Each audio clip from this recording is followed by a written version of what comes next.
elimination! Utah!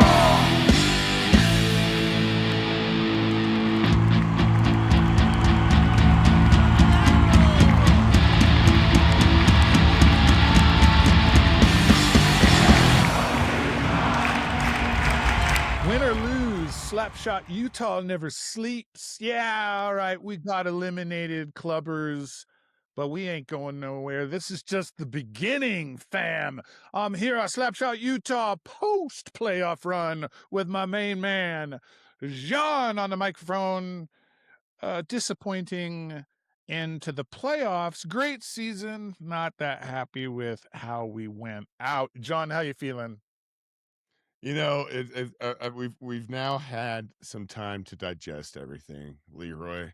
We've had some time to digest. We've had some time to really think about this season. And, even with the disappointing loss, we're all very proud in the boys. But I think what we should do is start off with this playoff run.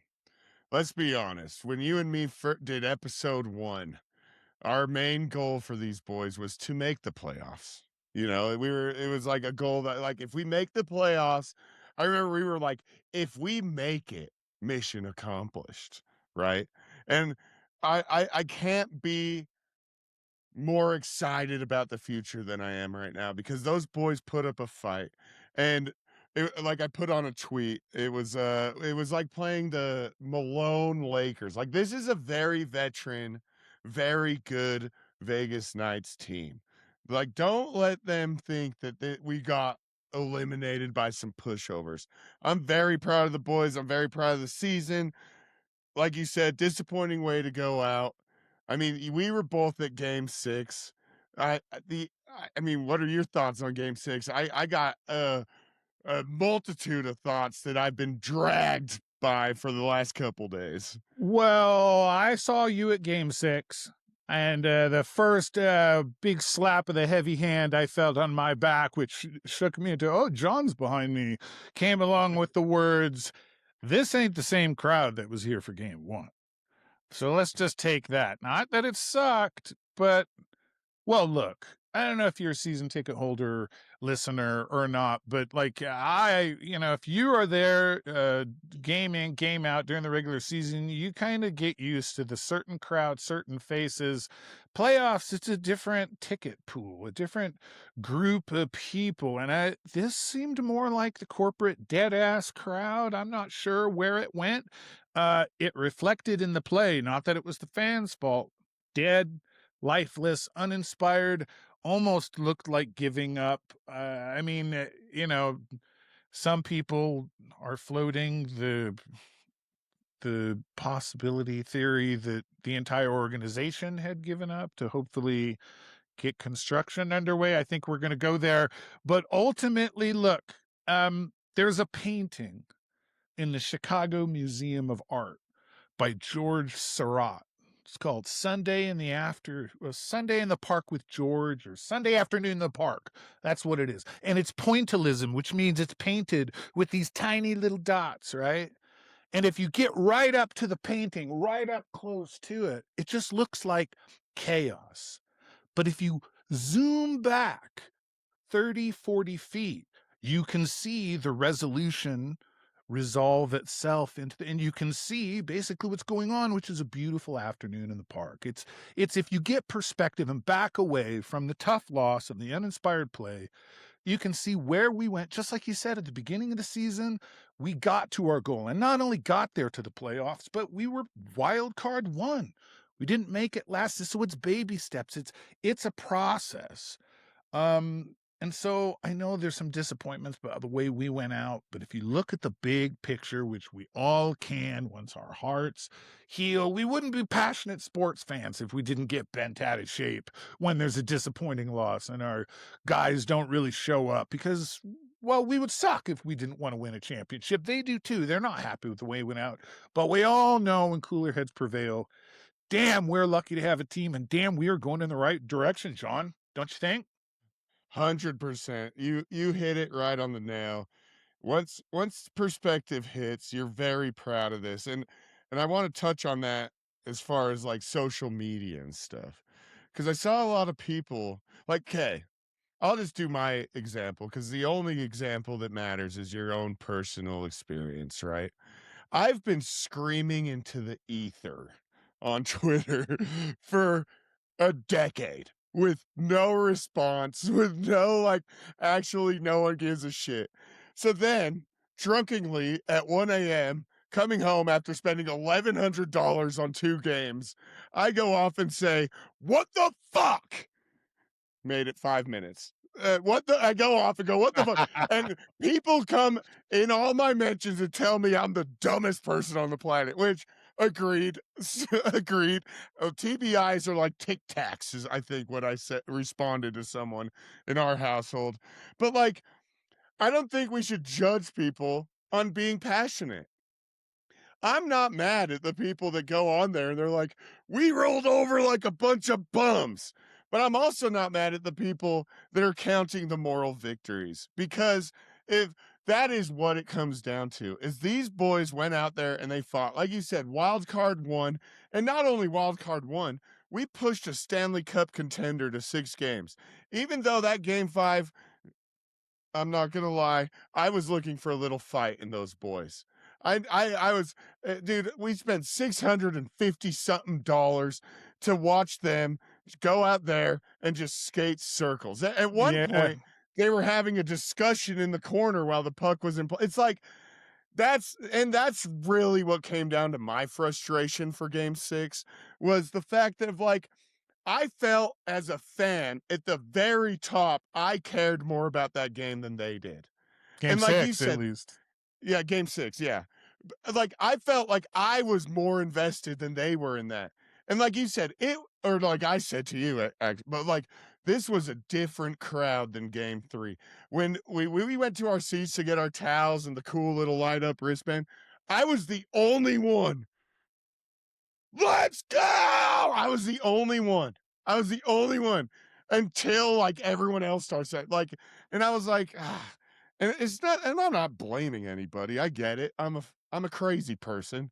Like, you don't have to be as crazy of a fan as me, but this is an elimination game, people. Yeah. Like, and it felt like a lot of us were more invested in the team.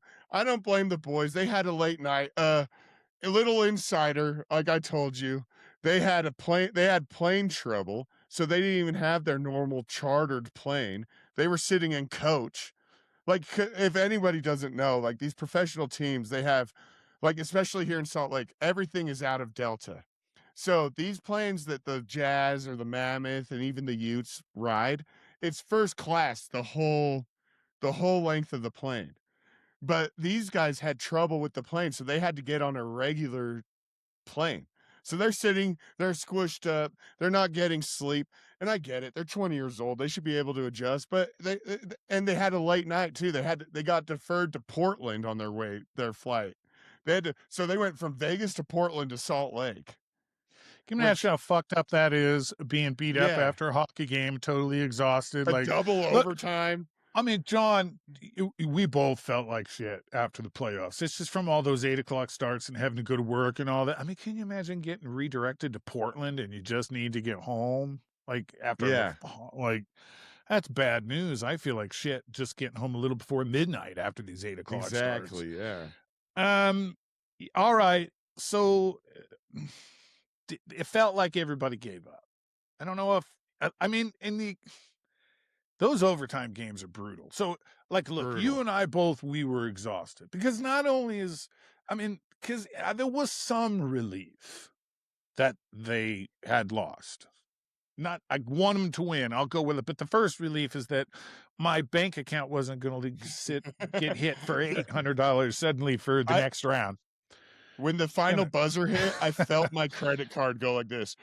Whew. Oh, that's right. That's right. Yeah, and and of course my calendar is cleared up, but also I noticed that I think, and maybe this is a little bit of soliciting audience help for next year's playoff preparation episode. But John, what do you think you learned about going? Because that's what the big moral victory here is, right? Hey, our kids, they need playoff experience. They need to figure out how to manage their energy and how to strategize these overtime games and what, to get bogged down in and what fights to get a part of. Like, okay, well, you as a fan performer, what do you need to do before next season to prepare yourself, to pace yourself for the grind? Because this was just one round, clubbers. I mean, you can imagine we got to do this until June. So what are you going to do? How do you get yourself ready? I can tell you one step: drink lots of water. Yeah, Because dude. drinking season seemed to end at the same time that hockey season ended. Yeah, you're not even lying about that. Okay, you're right. Okay, two things other than financial things. Okay, number one, if you're going to a game, we got to bring the energy, people. Like the Jazz have been famously one of the loudest arenas, and we want to make the Mammoth the same thing. Dude, it makes me so mad when I see the Vegas fans chirping about how quiet game 6 was.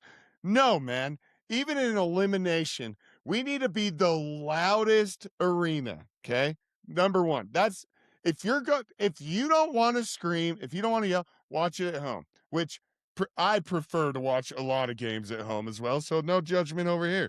Number 2, I do gotta drink a lot more water next playoff run because I would I'll drink so get you. much during the games that the next day, the day in between, I'd be like, "Hey, I gotta chill." So then Yeah. I'd have like heat sweats and like not able to sleep at night because I'm having like alcohol withdrawals. Yeah. Dude. So it's like Well, you're 100% right. hungover, lack of sleep, trying to muscle your way after an overtime loss, that's the Yeah. real gut punch. So if it catches up with you and me as fans, man, I can only imagine what the youngsters on the team are learning. Like, Oh, and yeah. I'm trying to I'm making it funny, but I'm also trying to say this is important stuff.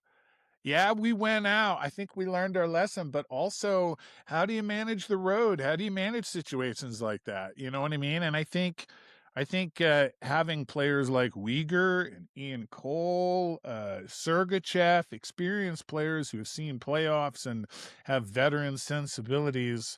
I know it sounds like more moral victory stuff, but if you continue to stay positioned farther back from the painting, you see that the chaotic dots are actually trust the process. And that's what I want to get on to the next topic. Because A stepping away. hilarious breaking news. Hilarious breaking news, Leroy. Uh, I'm not gonna tell you who we got this from, but this is an image. Oh shit. Here. I just got you didn't get this from me text. And it shows here, let me make sure. It's not gonna let me. I'll figure it out. I just got sent a picture of the entire Delta Center, no seats. They've already ripped out all the seats. Guys, Construction has completely started. And also didn't hear it from me. Had a source tell me during the game that construction was scheduled for the next morning. I Didn't hear it saw from me. someone else unrelated to our social orbit suggest the same thing, that they knew that construction was. Now granted, if we'd have made it and come back, they would have had to figure it out. I don't Anybody wants to say that we threw the game to get construction started. I mean, that's quite a conspiracy. That's like you got to get Mackenzie Weeger in on it. You got to get Logan Cooley. Like your bear is like, I can't see. And maybe when I I'm just a when I, tender-hearted fool.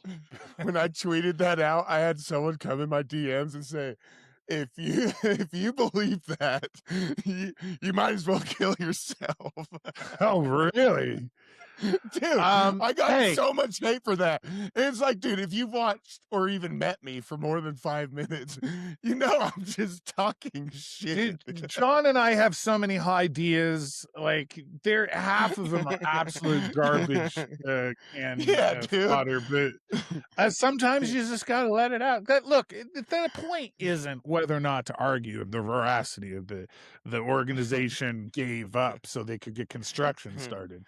Is that the game 6 performance and the collapse in the playoffs just seemed look, we grew up 2-1. We had Yeah. control. We lost 3 s it the collapse was bad enough that it would make people maybe just, while they're drinking, say some shit, which I think is completely forgivable. Uh, Agreed. yeah. Look, it's we have an exciting future. It's gonna be interesting to see where we go in free agency. Like, who stays, who goes. There's a few guys on the bubble. I mean, and we can have a season wrap up and we can go, but there's some people who may or may not have futures with the team. Kevin Stenland, Kerfoot, these are all unrestricted free agent years. They may be on the road or on the fly away from the team, off the team, whatever you want to say. One person I would absolutely love, one player who is more than proven they should have a spot on this team, is Kyler Yamamoto, who is an unrestricted free agent this season as well. I think Yams deserves a shot, another shot. I mean, sometimes he was the most energetic player on the ice, it felt like. Uh, we got some decisions to make on the team. It's going to be interesting to see where it all ends up, John. Yeah, dude, we better re-sign Yams. Yams is a mandatory re-sign, in my opinion. I got to bring him. Got to bring him back. Gotta bring him back. Hey, Stenland, Kerfoot. I don't know if we're bringing up the youth, or time will tell, I suppose. I mean, we got tons of great, like definitely gonna be great, like, prospects. As we talked with 996 The Wolf, as we The talked Howl. with or The How, yeah, The How. Yeah. Sorry, I was doing some other shit. But yeah, dude, The How's told us about players to watch. If you don't, you need to go follow 996 The How right now. Julian, our friend up in Toronto, does a great job when it comes to prospects, when it comes to numbers and everything. He's probably the best one that does it. But yeah, dude, there's nothing but up going on from here. The Roadrunners had a great season. Shout out to them. Shout out to them. We got I can't wait for dude, I can't wait for Ginla, and I can't wait for Lamoureux. I can't wait to see Hurrable, however you say his name. Tribal. We got Denoye. we got a lot of prospects coming up. But look, Lee, that's what it looks like right now. That's it, huh? That's the Delta Center right Wow. now. It's ripped up pretty quick. Dude, it looks like yeah, it doesn't even look the same. No, they got those seats out quick.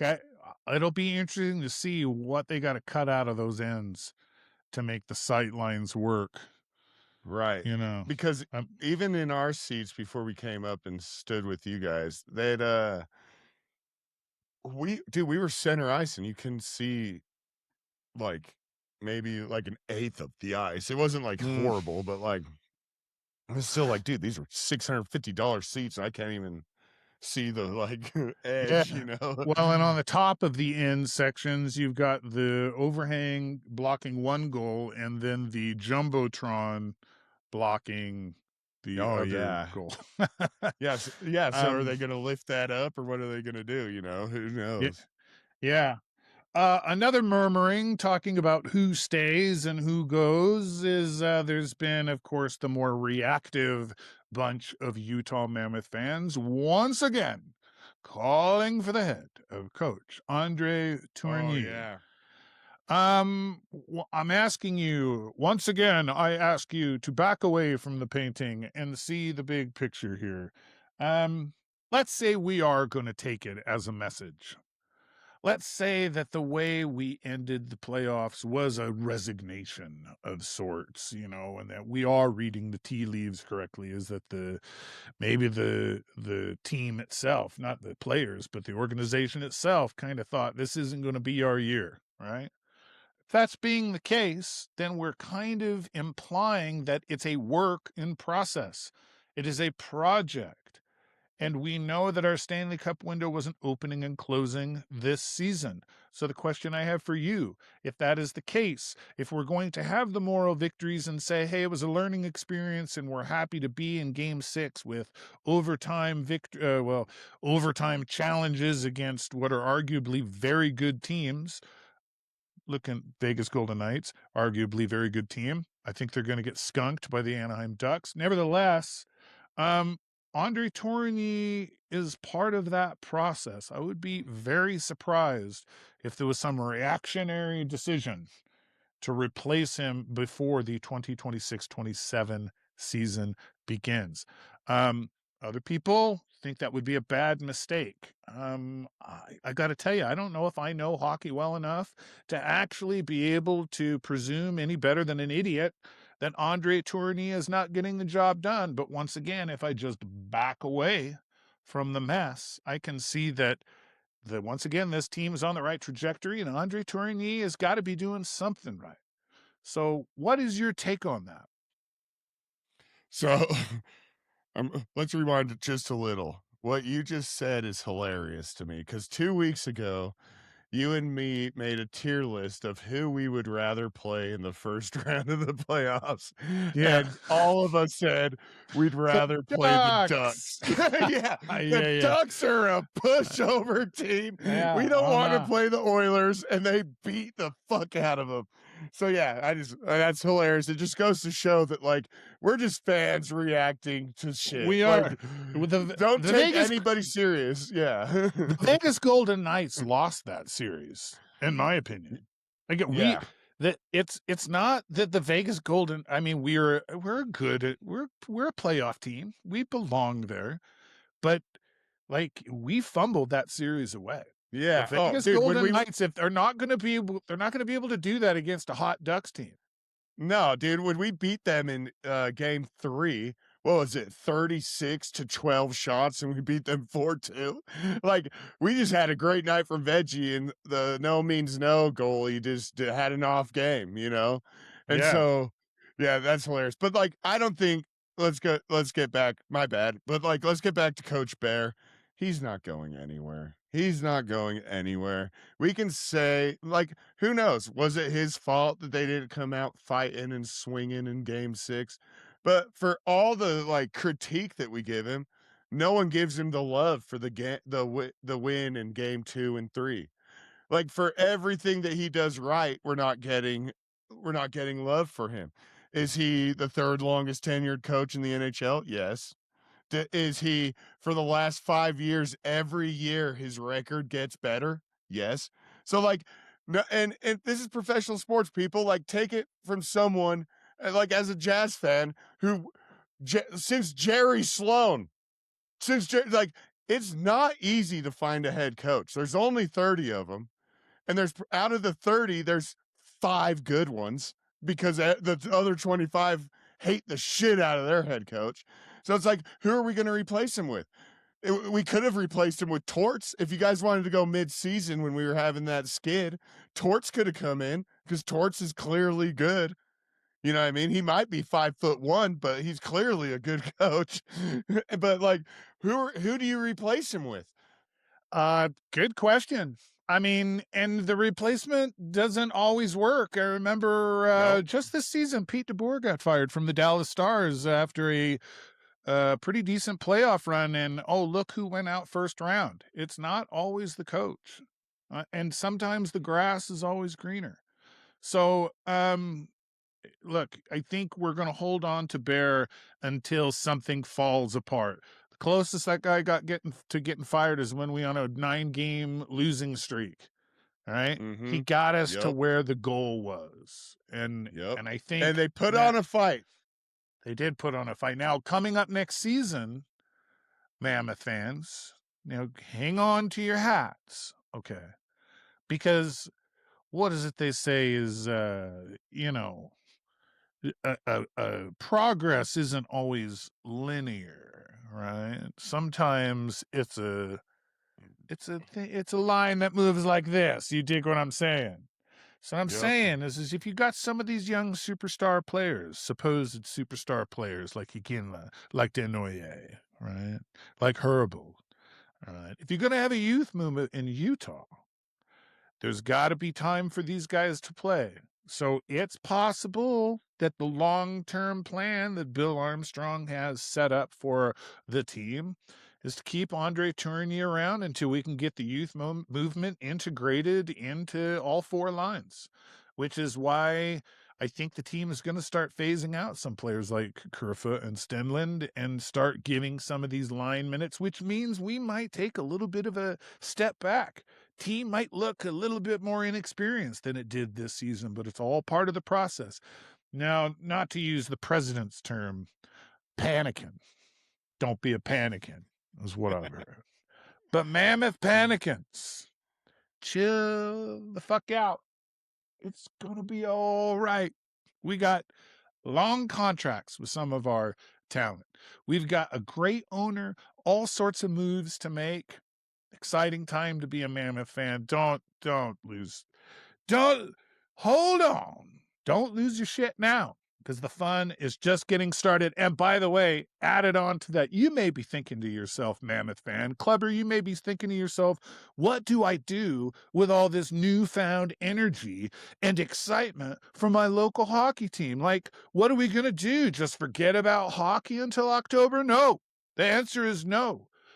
Hang with Slapshot Utah all summer long. Slapshot Utah never sleeps. We're going to continue to create content every week, all the time. We're going to continue to keep this Mammoth train rolling to further it ain't going anywhere.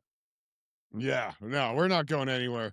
I'm trying to find this tweet because someone like gave me good perspective on Twitter, but they said you gotta look at this team kind of like how you look at the market. Where just like you were saying, success isn't linear. It's going to go up and down just like the market does. And Mammoth is a good stock right now, you Mm-hmm. know? And to be Yeah. honest, if we take a step back next year, but we get these young like these good prospects into the lineup, we get them some good NHL experience. This is building up for the future. This is building up for the cup. I believe in GMBA, dude. He is amazing, dude, and he's doing it right. He's won a cup, and I like that our GM is jacked. I love that shit. But like, I think they're doing exactly what we need to be doing. I think next year, I think next year's the same goal. Let's make the playoffs. I like we can't be like I I get that like everyone was like, "Oh, like if you were watching this, if you've watched this team, we knew we weren't going to win the Stanley Cup." And we might be a little over passionate on Twitter. We might be like, "I can't believe this or that." I believe everything that happened. We were Like gonna, yeah, we were we were not gonna going to make a win the run. Stanley Cup, but we weren't going to beat the Avs. We weren't going to beat the Canes. But hey, at least we gave a little fight. And I'm really proud of these boys. I can't be more pumped. Like you said, we're going to continue to make content because this isn't our podcast, Leroy. This is our as a whole podcast. That's why I went out on social media and I said, "Hey guys, send me your guys' final take." So let's get into that. Let's read a couple of them. Travis, our friend, your season ticket holder friend, Oh yeah. he said, sadly, I won't be able to call in. My playoff take is we really played well, and if it wasn't for some lucky bounces for Vegas or bad turnovers, we would have won in 5 games. My full season take is great hockey by the boys. Bear was okay, but seeing the team work so hard to get a playoff spot and hold a playoff spot almost all year is incredible. If we get rid of Bear during the offseason for some reason, I will be shocked. 100% agree, Travis. Yep. 100% on with that. Good take. Great take. All right, let's go over here. We got a bunch of voicemails we'll play, but let's read the text messages first. Um, All right. Oh, this is sick. Okay, I think this is from your friend in Chicago. Bill and Steph, is this your Oh, neighbor? yeah, those are my neighbors. Cool, yeah, they sent some pictures of Slapshot stickers in Let's Chicago. Shout out see. to you guys. Here, Yeah. yeah, let's do it. Let's pull it up here. Sorry, guys. Bill and Steph, a Chicago This Blackhawks fans and a so Pittsburgh there's the Penguin fan couple turned mammothologists. Look at that. That's awesome. All right, Gotta so it love it. said, "Hey guys, well, unfortunately, the Mammoth have shit the bed and are now out of the playoffs. But looking at the bright side of things, at least my wife and I were able to represent the Utah Mammoth in Chicago while visiting friends and family. While the Blackhawks are enjoying their offseason in Mayo, we were able to acquire a small piece of the United Center for the Slapshot and the Mammoth. Plus, we acquired a place at the world famous Italian beef restaurant Johnny's that support the Chicago teams and apparently Slapshot Utah now. Keep up the great work and us informed on everything Mammoth. Prost. Hell yeah. Yeah. Thanks, guys. Listener, if you would like or are still waiting for your Slapshot Utah stickers, just reach out to the show. John, I am going to the post office soon and I will mail out your product free of charge. Just let us know where to send them out.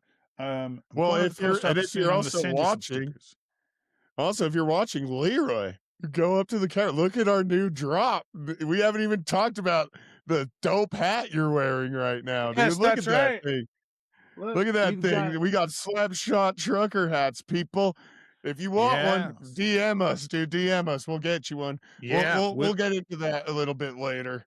Uh, Um, Fun stuff. If you've here we got got a Slapshot Utah sticker and you've put it up someplace, take a photo of that and let us know. We'll put it up on the show or at least on the website or whatever on the social media. We have another call.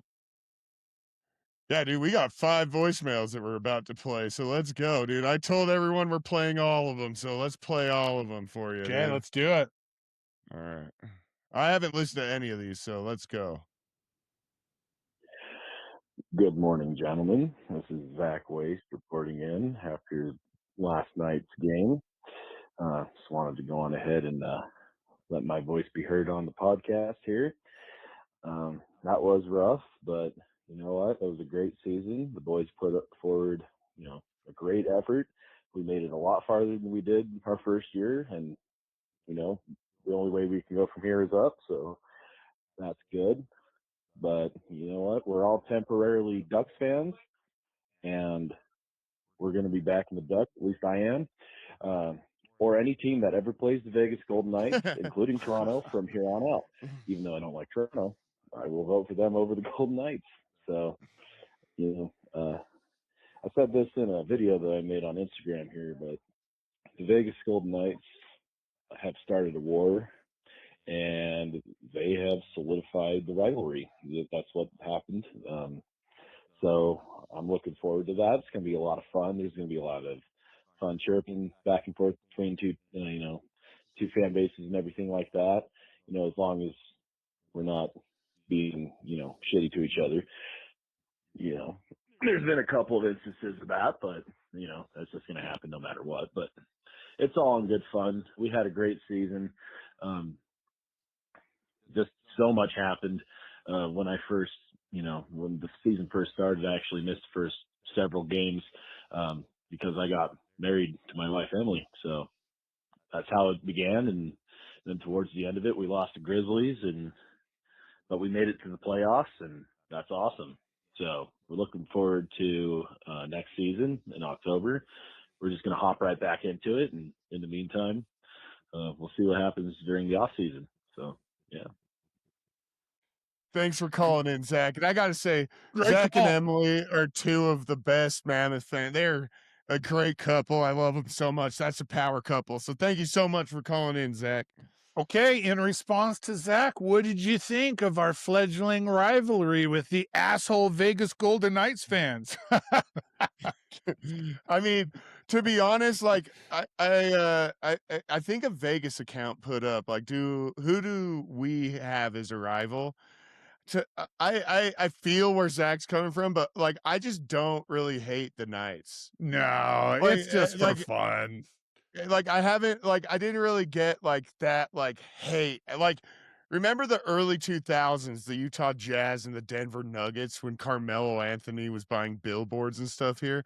I just didn't feel that like hatred towards them. Like I figured we were probably going to lose, and I met a lot of Knights fans that were awesome, and shout out to them. Shout out Brian, Yeah. Matt. Like we met so many cool Knights fans, and it was an awesome story.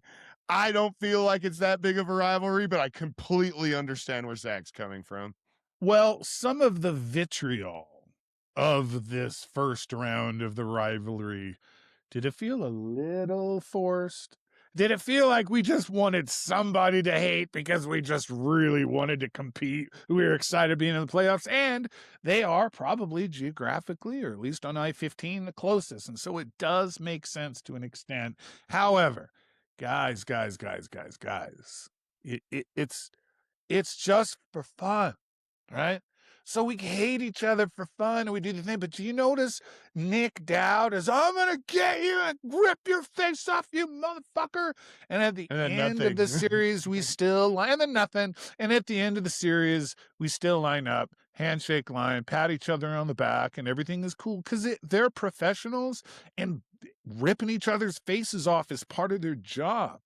But when they get done with their job, it's their job. It's just entertainment for us guys. And I'm not saying don't be a passionate fan, don't chirp, don't, but look, when you win, it's good game, move on. All right, I don't like you guys anyways, but we didn't get too mean about anything. I mean, Yeah. I think we talked about last week about that. Sometimes here in Utah with the Utah BYU rivalry, it's the only speed we know is full hate for the team down south or, Yeah. or whoever. One thing I am loud. I fucking hate the Buffalo Bills.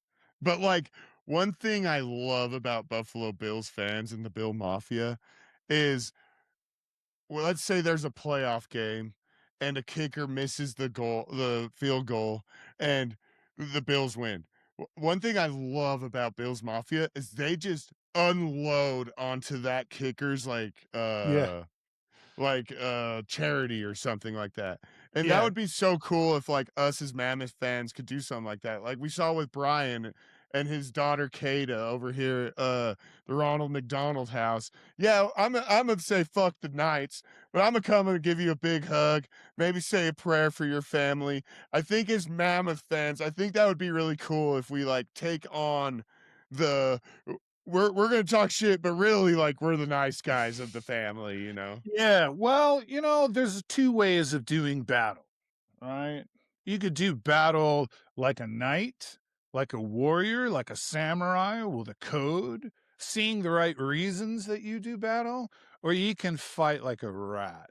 You can fight like a pig. You can fight and that's just it. Is like understand where the war ends and the respect for your opponent begins. That being said, I say chirp the Vegas. I say if you love it, let's go for the Love it. rivalry. It might listen, all you're gonna take, whether you like it or not, is one more playoff cycle with us playing the Vegas Golden Knights, and that rivalry is gonna take care of itself. You ain't gonna have to force 100%. anything.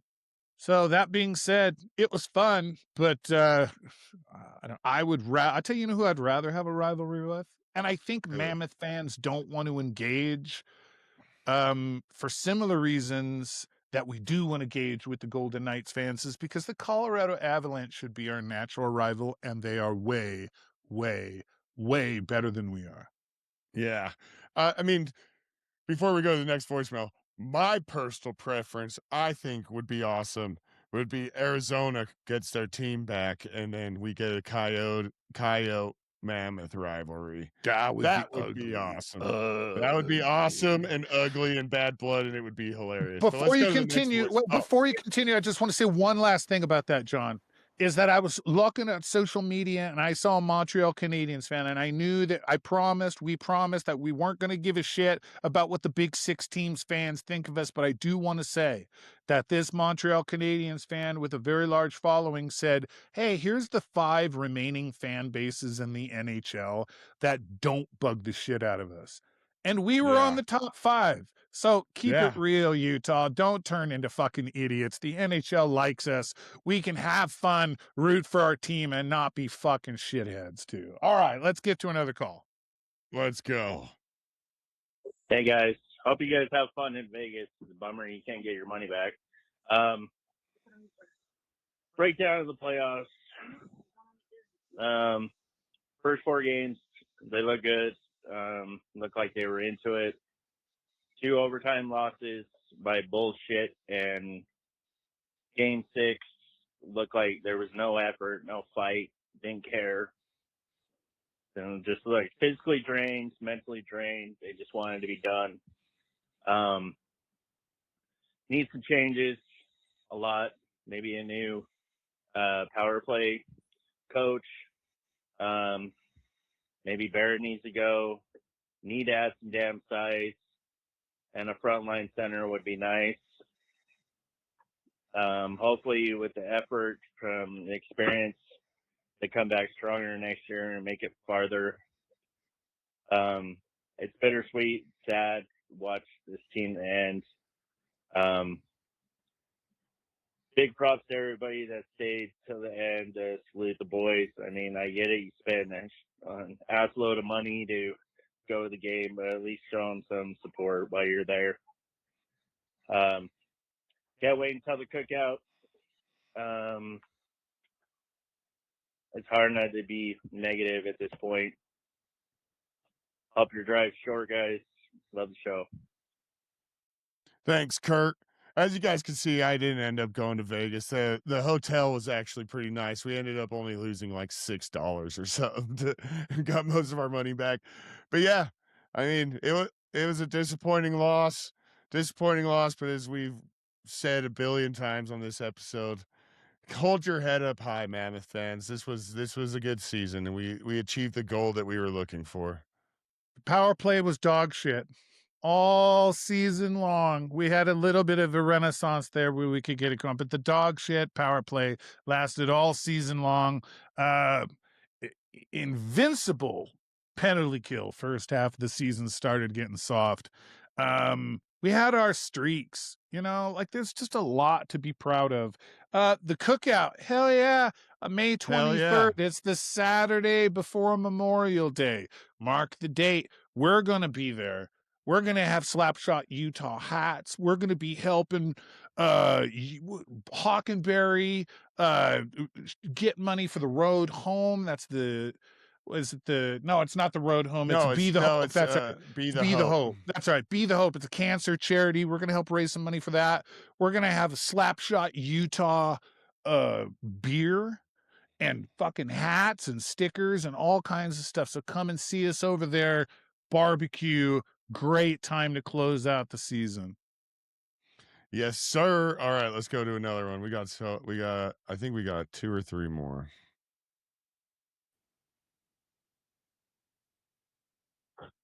All right, boys.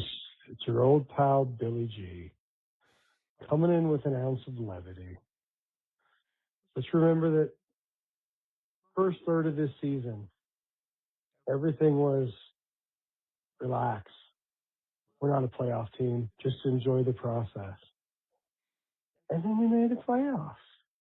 Probably shouldn't have, but we did. We got hot. We rode the wave. You know what I mean? And then we're going against a team that everybody considers and they've been really good. They got a chip, and 2-2. Both teams having scored 13 goals. Game 5, double overtime. That's coin flip as close as you could be. Kind of ran out of steam game 6. People were pissed. I get it. But you know what? I mean, we don't have any stupid contracts. We got all these young players, got a bright future, got a great ownership group. I mean, I think we should be pretty stoked. I think we should be pretty happy that the kooky Mormon billionaire brought fun stuff to our state, and we're having a ball with it. I mean, I think it's time to say, would have been cool, but it was cool. Like, it's been great. Anyway, tuss up, Mammoth on. Get a break. See you guys next year. Billy Bill, G, great call. Look, what's one of our biggest criticisms of Vegas when we want to chirp and we want to chart mean? You had your team handed to you.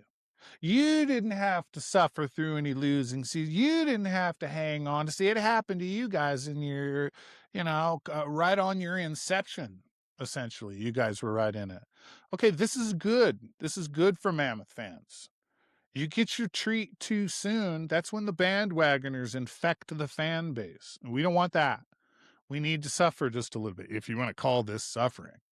If you want to call making Wild Card 1 and giving the supposed elite Vegas Golden Knights, Mitch Marner and company, a run for their money, okay. If you want to say that that's a down season, you have got the wrong perspective. And Bill, I think that's exactly what you're getting at. It's right back to the painting analogy. I know feelings rule the day, but if you really look at, you're right. Beginning of the season, there was towards that losing streak, there was a minute we thought, ooh, I sure hope we make it. That would have been disappointing. So everybody back off the ledge. Which I don't think most people, the truth is, I think the bulk of Mammoth Nation, the bulk of the clubbers, they understand, everybody understands the process. Don't you think, John? 100%. And Bill is 100% right. Like you just said, people are acting like they're on the ledge. We weren't, man. Like, we're a passionate group of young, like, not young as an age, but like as young as a fan base. Of course we wanted our team to win. So we can't judge these people off their initial thoughts of their first playoff elimination. But Bill's 100% right. Oh, it would have been so fun to go on. It was fun. Like that game 3, that first pop when Weeger got that goal, I'm going to remember that for the rest of my life. Like, yeah, that entire game, I had so much fun. I mean, regardless of wins or losses, we've made so many friends that have become even family. Dude, Hawk calls me every night. Me and Hawk talk puck every night, dude. Like, I've made like lifelong friends going to these hockey games. So as the picture in Chicago, once we zoom out, we can see that this has been an awesome season, people. Everybody says that the Stanley Cup is the hardest professional championship to win. You can see it now. You can feel it now. All You can these see it series, now. we got to win 4 series like this. And so that's just this is good for us because by the time we get there, and we will get there, by the time we get there, you're going to feel like you earned it too, Mammoth fan. So great call. Do we have another one? Oh, yeah. I mean, a Stanley Cup, dude.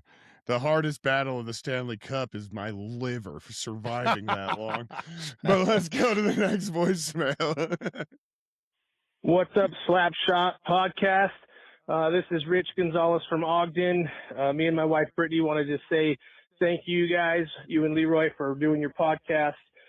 We got pulled back in the hockey scene when Cole Chapman was running the Puck Drop podcast, took us to a few watch parties and pulled us in again. And like my buddy told us the other night, we didn't know we needed hockey this bad in our life. And for the recap, for this year, the Mammoth did awesome. It was so awesome to be there for the opener with Calgary and then go to see, game 6. We came up short, but those guys worked their ass off. They did great. We are so excited for what the Smiths are doing to the Delta Center. We love the barn. We love all the people, and we're so proud to be part of this fan base in Utah. And, next year is just going to be something else. So thank you guys. Your watch party for game 1 was insane down at Big Willie's. We had such a good time, and we hope you guys do it again. Talk to you guys later. He left another one, so let's go to his next one. Oh, this is Rich again. And one more thing for you fans that left game 6 early and didn't stand out there to, cheer on your crew. Shame on you.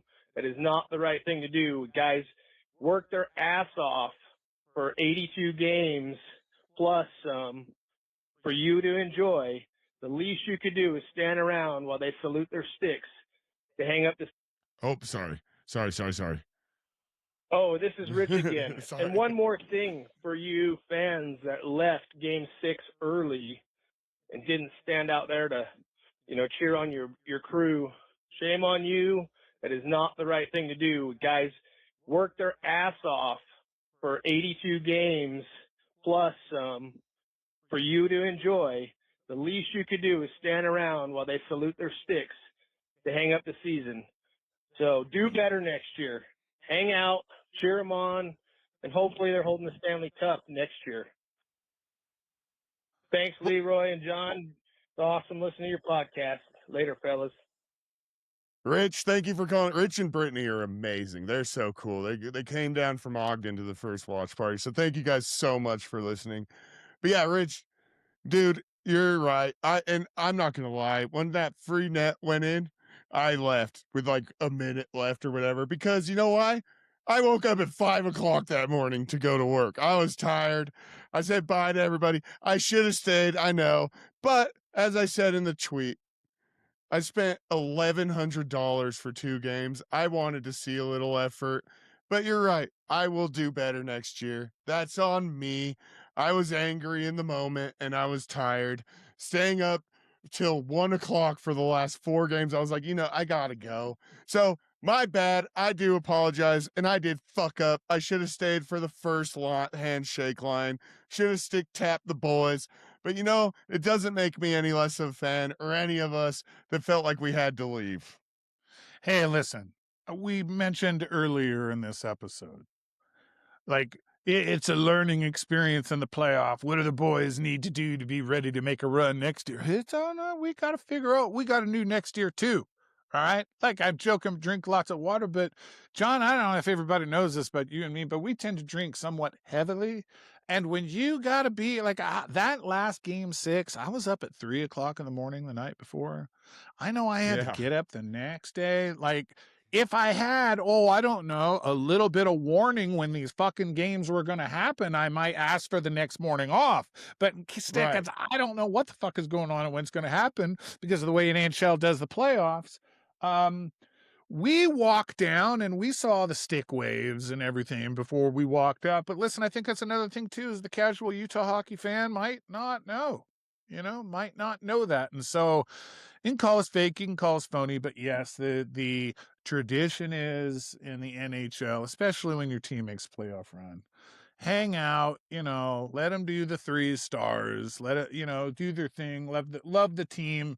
We're getting there, guys. Like, and that's part of the thing is like, what do we got to do next year? Like, how do we be the best hockey fans we can? And I think that's what's important here is that, look, you'll see in some of these exit interviews over the next couple days, that the season is over, guys can recognize that this is a place to be. I can't remember who I read from one of the exit interviews, but they're like, the NHL players are talking. Like, especially now that we've made the playoffs and they know what the franchise is about and how the owner works, and the word has gotten around of the facilities and the way we treat the players and the way we treat the organization. Hey guys, we're part of that. Our community is part of one of the reasons that Canadian players are going to love to come play in Utah is because the media isn't, one, oversaturated with beat reporters who need to take and resort to being a fucking asshole. All right. But also, the Utah fan base is fairly forgiving. We don't want to lose that. That's something it's an easy market to play in because we're going to love you. I mean, the amount of shit that we gave our players for crapping out of a game 6 is nothing you would have heard in Toronto. Oh. No. So we're a soft market, not soft as that we're not good sports fans, is that we support our players. And if we want them to honor that, we got to keep it up, and it goes both ways. And I think the organization gets that, and I think the players do too, because when they see around and they see, hey, the fan base loves us, even when we fuck up, they're not there to kick us in the nuts, but they're frustrated in the same way we're frustrated, is that we want to do better. We keep our fanhood positive, and don't succumb to thinking that the only real hockey fans are the motherfuckers. Like in this group, let's keep it positive. Let's keep jamming. It was an inspiration to see Mammoth fans sticking up for that baby, that Vegas baby, Kaida, I think it was. I mean, Yeah. like that's class. And if you have an organization like that, you have a fan base like that, and we love these players, man, we've got the perfect storm for a championship here. I know it's pie in the sky, Christmas whist kind of thinking, but Connor McDavid might not be happy in Edmonton. I don't know where he fits in or if what, but guys, we might be the kind of organization who can score a player like that at some point in the future. Once again, can your frustration just a little bit, because good things are happening in Salt Lake City. Good things are happening in the NHL for Utah. So, yeah. Do we have any more calls? We don't have any more calls, Leroy. I'll just go out with this. I'm gonna leave my end of season thoughts, and we'll have you come right after. I am so proud of this team. I'm so proud of this team. I'm so proud of this organization. I'm proud of the Smith Entertainment Group. I think they're doing a phenomenal job. Every employee at the Delta Center, it's fun when you go to so many games. You start becoming friends and start dapping up random employees at the Delta Center, and they eventually become friends too. Like Josh, the beer guy in section 134.